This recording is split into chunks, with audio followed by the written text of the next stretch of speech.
we're good to go, Philip, so I'll just give you your introduction. Thank you. Right. Well, thank you for such a wonderful couple of days so far, everyone. I'm looking forward to wrapping up after Philip's keynote with you and thanking you all for being here. I'm absolutely delighted to welcome Philip Lymbery as our final keynote speaker for the conference.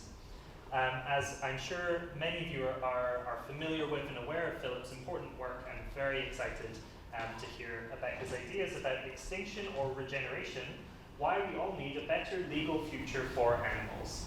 Very in line with our conference theme, so I think a wonderful way to wrap up today. Philip Lymbery is Global Chief Executive of Compassion in World Farming. He is a visiting professor at the University of Winchester, President of Eurogroup for Animals, and a founding board member of the World Federation for Animals. Philip is also a Leadership Fellow of St. George's House, Windsor Castle, Fellow of the Oxford Centre for Animal Ethics, and UN Ambassadorial Champion for the 2021 Food Systems Summit in New York. Philip regularly writes and speaks internationally on animal ethics and the global effects of industrial agriculture, as I'm sure many of us are aware. So speaking about factory farming.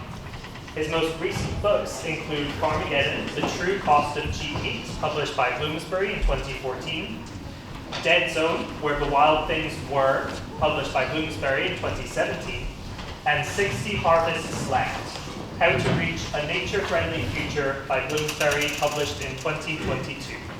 So Philip, we're all very excited to hear your presentation. We'll have some time for Q&A at the end. We'll use a microphone so that you can hear our attendees here. And whenever you're ready, you're welcome to take it away. Great, thank you so much, and thank you so much for having me along. I'm just sorry that I can't be with you in person today, and thrilled to be talking to the UK Animal Law Conference. I understand that you had a fire alarm earlier today, which delayed proceedings. I am really raising the alarm for the second time today because our house is on fire. Our planetary home is ablaze. That is the reality, and hence this picture that hopefully you can see of a lighthouse, a beacon of light as the storm clouds come in. And essentially that's what we are as animal advocates. We are a beacon of light as the storm comes in. What's this storm that I'm talking about? Well, it will be no surprise to this audience to know that the United Nations... Philip, I'm so sorry, we've lost the sound. Give me 1 moment. Okay. There we go, you're good to go. So sorry about that. Okay, no problem. Hopefully you've got me loud and clear. So this audience will know that the United Nations talks about a triple planetary crisis: climate change, the loss of biodiversity, and the rise of pollution. Well, if we look at where we are as a society through the lens of the 4 seasons, what that tells us is that society is currently in its summertime, a time of perpetual consumption, as if the planet has no boundaries. And of course, a big part of that consumption is eating animals and raising them in despicable ways on factory farms. But we're starting to see the browning leaves of autumn, with talk of climate change and that planetary crisis. What that tells us is, if society carries on as it is, then we will go into a perpetual winter. We all had a snapshot of that perpetual winter during COVID. It showed us how society is actually fragile, vulnerable, not something we should be taking for granted. However, as animal advocates, we can be that beacon of light that we see in this picture, because we know in our hearts and minds that there are beautiful, life-affirming, compassionate solutions that should and have to be implemented if we are to save the future for animals, people, and the planet. So let me expand on that theme let me take you on a journey to see those beautiful, life-affirming, compassionate solutions. But first I want to introduce to you my four-legged love of my life, Duke. Duke is our wonderful rescue dog who enriched our lives for 12 years. He sadly passed away last year, but I just couldn't bring myself to take him out of this presentation, so forgive me for using this as a moment to celebrate his lifetime. You see, Duke was extraordinary. We live on a farm hamlet, he, my wife and I. And we are fortunate in that we don't own the farm, we live within the farm, so we have all of the view and none of the work. What could be better? Our neighbours include these 40 cows. And you know, these 40 cows, they live really as cows ought to be. They're out on grass, they're roaming the pastures and the riverbanks nearby. And the wonderful thing that I see is that Duke and these cows had a real bond. I just remember one day seeing the cows way off in a yonder field, the other side of the river, and then Duke appeared. They saw him and they came across the river, over the field, to the fence, and the cows and Duke then touched noses and began to do that age-old animal way of showing kinship and friendship in exchanging saliva. It was a beautiful moment, and it showed for me and you how there is universal kinship among sentient creatures, and putting that universal kinship in the centre of our society in the form of kindness to everyone, be they human or non-human. That is the key to our future. Let me carry on. So, living on a farm with Duke has meant that we've had chance to see the good and bad of farming. We've seen the cows out in their grazing in natural accordance with their behaviours. We've seen all sorts of things. There's one moment I want to just recount to you which really brought home to me the interconnectedness of animals, people, the environment, how we rely on each other. And it was a way that I wasn't expecting. And it was a spring morning, you see. We were out early and there was a tractor pulling a plough up and down across the field. It was still and it was sunny and the dust was rising, creating an aura over the tractor. And I thought, this is a timeless scene. Beautiful. But then I thought, hang on, there's something missing. There were no birds following the plough. There were no gulls in search of an easy meal of worms that had been upturned. So I decided to see for myself what was going on. And I saw the tractor ploughing across a footpath, which gave Duke and I carte blanche to see the soil, the newly upturned soil, just as the plough had gone past.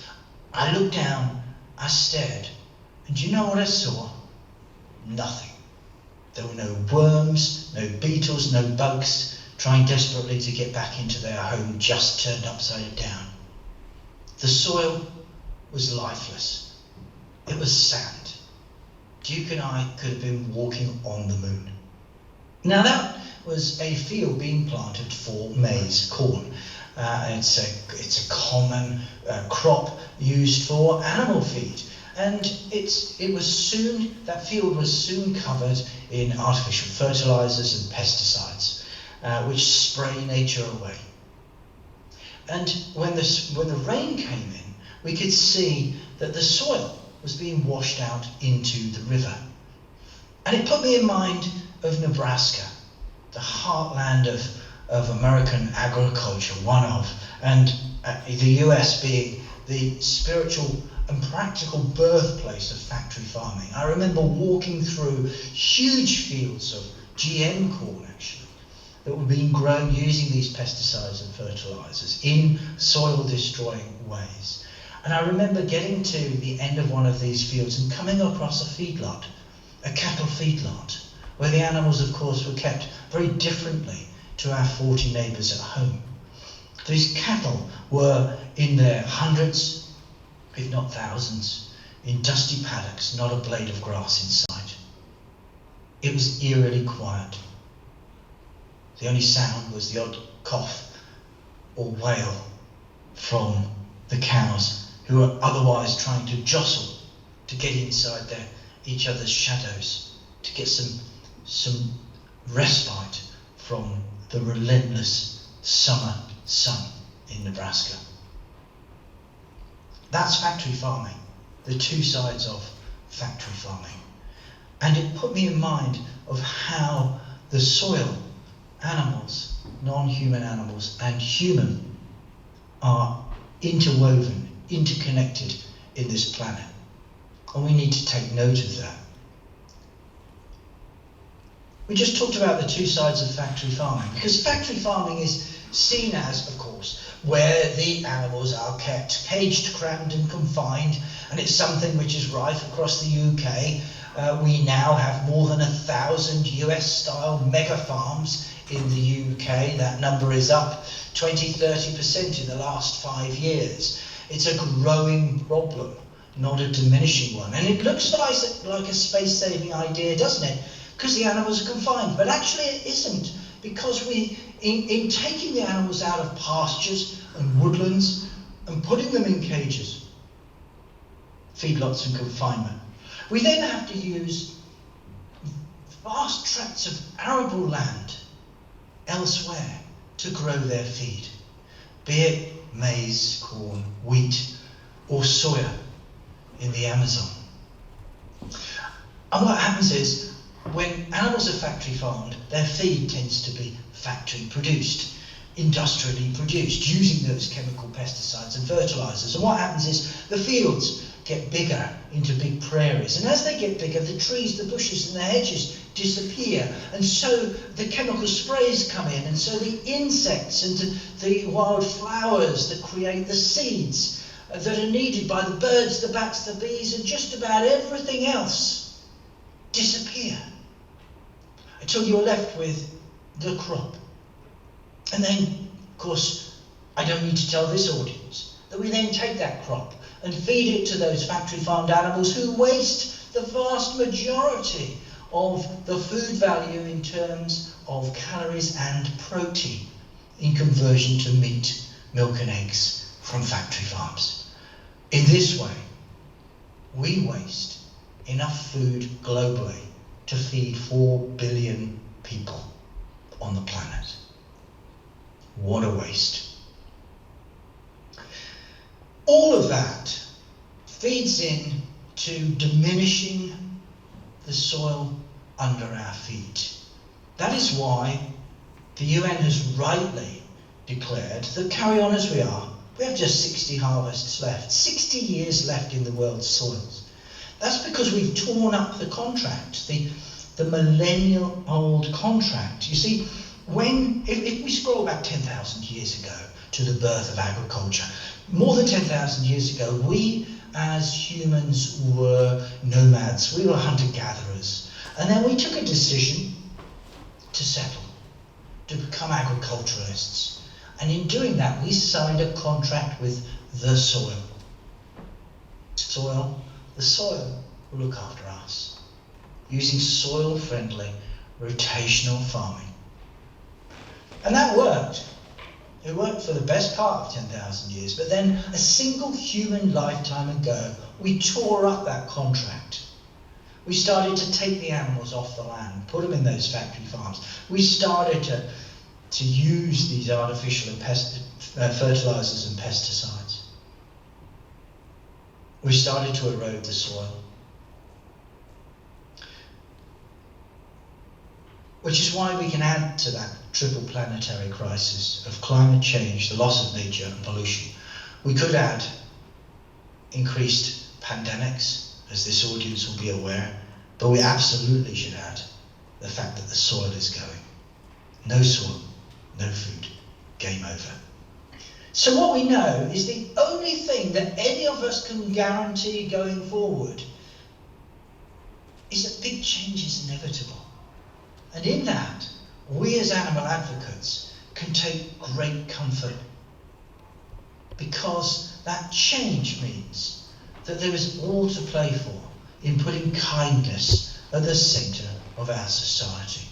And in a practical world, what does kindness look like at the centre of agri-food systems? Well, it looks like 3 R's: regeneration, rethinking protein, and rewilding. Let's unpack each of those for a moment. Regeneration. Regenerative agriculture is a way of restoring that contract with the land, with the soil.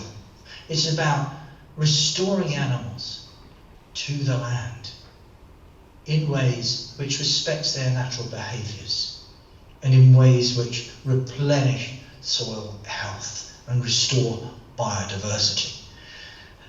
One such farm in not far from Basingstoke is actually a big farm, and I say that not because I'm a fan of big farms, but because all too often our opponents say, oh, well, it's all very well to have this animal welfare and this nature-friendly farming, as if we got an alternative. Because if we don't move to nature-friendly farming, then all of us have no future. But nevertheless, they say, oh, these things only work for small farms. Well, actually, let me take you to a big farm, 10 times bigger than the national average in the UK, just outside Basingstoke, called Kingsclear Estate. And this farm was an intensive farm, wall-to-wall chemical pesticides and fertilisers, and in the old days, pigs in crates.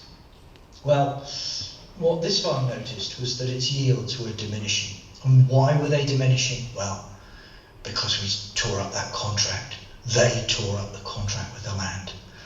So instead of dialing up the chemical companies and saying, give me a stronger fix, I need something more to help boost the crop yields, what they did was something radical. They restored animals to the land in mixed rotational farms. So now the farmed animals are in a regenerative, very free range, entirely pasture-fed system where they're not fed a single grain, certainly the ruminants. And these animals follow the crops in a rotation. So the crops are followed by the cattle are followed by sheep, the sheep are followed by pigs, who are followed in a glorious, harmonious symphony by the hens. And the great thing is that each of these animals, they love the grass at a different height. The cattle love quite tall grass that they can munch down to shorter grass for the sheep, really short grass for the hens. So each has a part to play. Only looking at this slide, I can see that actually the cattle and the sheep didn't do such a good job. Sorry, hens. But anyway, you get the idea. Those hens are loving it irrespective. So this is regenerative farming, which helps to restore soil health. And if we're going to move out of the 21st century as a society, we're going to need to put animals back in a way which is respecting their sentience. What we also need to do is rethink protein. To get back within planetary boundaries, we need to reduce the number of animals that are in the system. How much? Well, scientific assessments suggest that we need to reduce animal products by 50% globally by the middle of the century, which is going to mean incredible leadership from countries in high-consuming regions like the UK and EU that need to reduce by 70%. In the US, 80%. These are big reductions. And so we need to move to a regime where the general public are eating more plant-rich diets. And any meat and milk and eggs that are consumed come from animals that are living their best life within regenerative farming systems. So I very much see in rethinking protein, I see the value in a portfolio approach to what those alternatives could be. I absolutely see the value in the burgeoning plant-based food market. And as I say, in terms of less and better as a message, eating less meat but better meat, the regenerative. So if you put a big tent umbrella over regenerative, you're talking in today's terms, at least in terms of organic, pasture-fed, free range. But also there are other alternatives. Precision fermentation is a way to have programmed microbes in a bioreactor that can produce precise proteins. And in this way, if you know the makeup, the precise makeup of a protein, you can produce that in this precision fermentation tank. And then I think what I see is for the future the coup de grace, if you like, the renewable energy equivalent of meat is cultivated meat. Again, grown in a bioreactor, but this time stem cells, living cells from animals harvested using a harmless biopsy. And in this way, a single sample can produce 80,000 burgers. And does it taste like meat? Well, of course it does, because it's meat, just without the slaughter. And I'm pleased to say, I never thought I would say this, having been, I'll share with this audience, don't tell everyone, but I hadn't eaten meat for more than 40 years. I don't usually declare my own dietary preference because it's not about me. It's about persuading others of the right way of going in putting kindness in the centre of society and considering animals thereby in our society and on our plate. But nevertheless, we're here today, we're all friends. As I say, I haven't eaten meat for 40 years. I turned vegan in the 1980s. But 2 weeks ago, whilst in South Africa, I ate meat for the very first time. I ate a meatball, a cultivated meatball from a sheep called Pecorino in a sanctuary. Gave the cells using a harmless biopsy. And how did it taste? Great. I was so pleased to be able to taste the future. So eating less and better meat, regenerative sources. Actually, I see the best meat going forward as being that renewable energy equivalent for meat, cultivated meat. Lastly, let's go to our third R, rewilding. And here, I declare that I think the biggest opportunity for rewilding, bringing back large-scale tracts of self-willed landscape, self-willed environment. I see the big opportunity actually being in the soil, in agricultural lands. And here I see the opportunity to bring back the elephant. Here in the UK, across Europe, in the US. Why not? Why not have elephants across our agricultural land? Well, actually I'm not quite talking about big animals with floppy trunks and big ears. I'm talking about the elephant's weight of biodiversity that should be under every patch of healthy soil the size of a football pitch. We just shouldn't have that scenario that Duke and I saw, where the soil is lifeless, is like sand. You see, if we're doing it right, if we're doing things in ways which respect animals, respect the environment, and create better food, and open the scope for society to get out of the 21st century, then what we will have in every football pitch patch of size, every piece of land, the size of a football pitch, it should have 5 tons of biodiversity underneath it. That's the equivalent to an elephant. What we should have is 4 million worms on each soccer pitch, 13,000 species of life. And that biodiversity is created by respecting the land and using regenerative principles. And what are they? Having rotational farms based on a mixture of plants and animals. Making sure that we don't turn the soil the wrong way up, either having no plough or at least low plough. Because if you're one of those 5 tons of biodiversity, the last thing you want every 6 months is someone to turn your home upside down. Leave them alone. Let them get on with what they're good at, creating wonderful soil that creates wonderful food.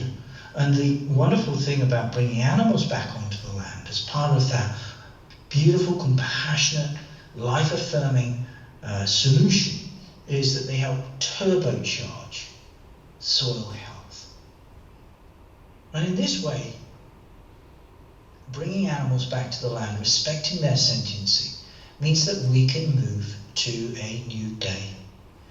It means that not only do we get to restore soil health and therefore create a new future, we turn 60 harvests left into perpetual harvests.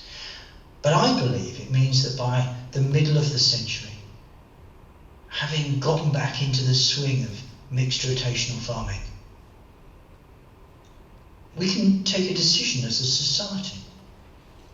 Animals on farms, as a concept, could have their cart-horse moment, the moment where we decide, actually, we're so good at this mixed rotational farming and not ploughing it up that we don't need the animals there to boost the soil health, because the soil health is good and replenishing.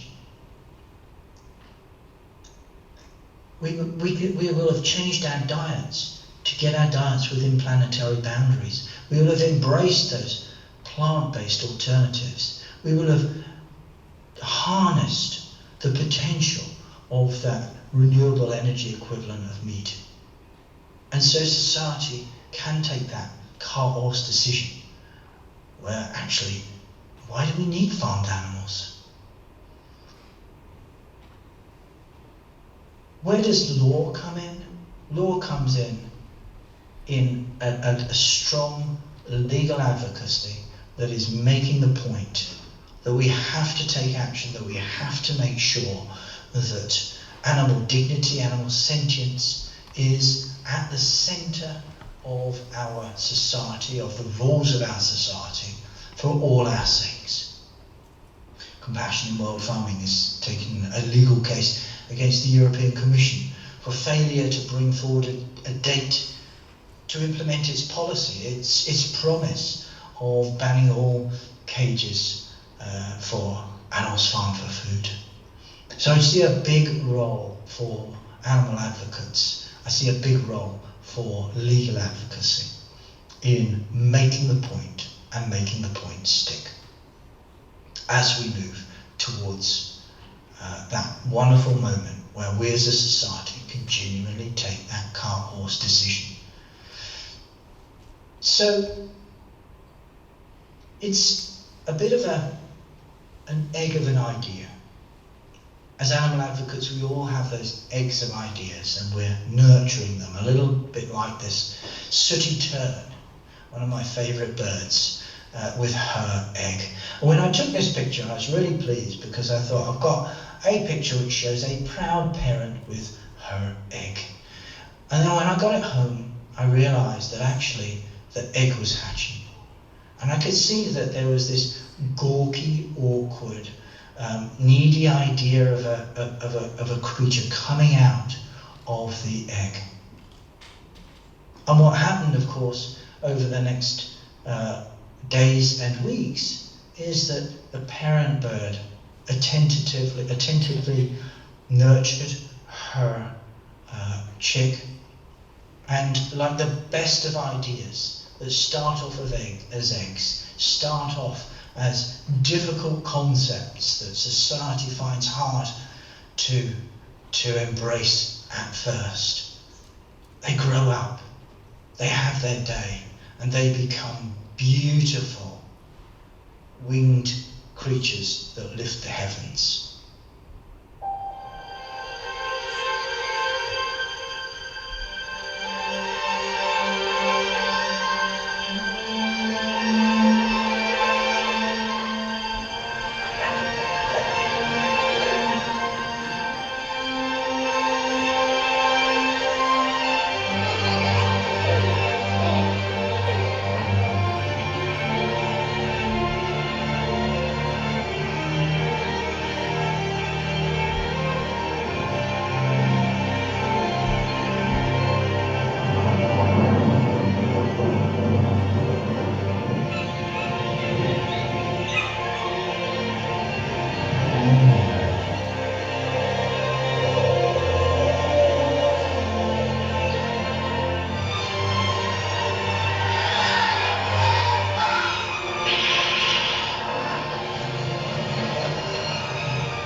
So, UK Animal Law Conference, let's take this concept forward. Let's use law as our tool, as an instrument to help place kindness at the centre of our society.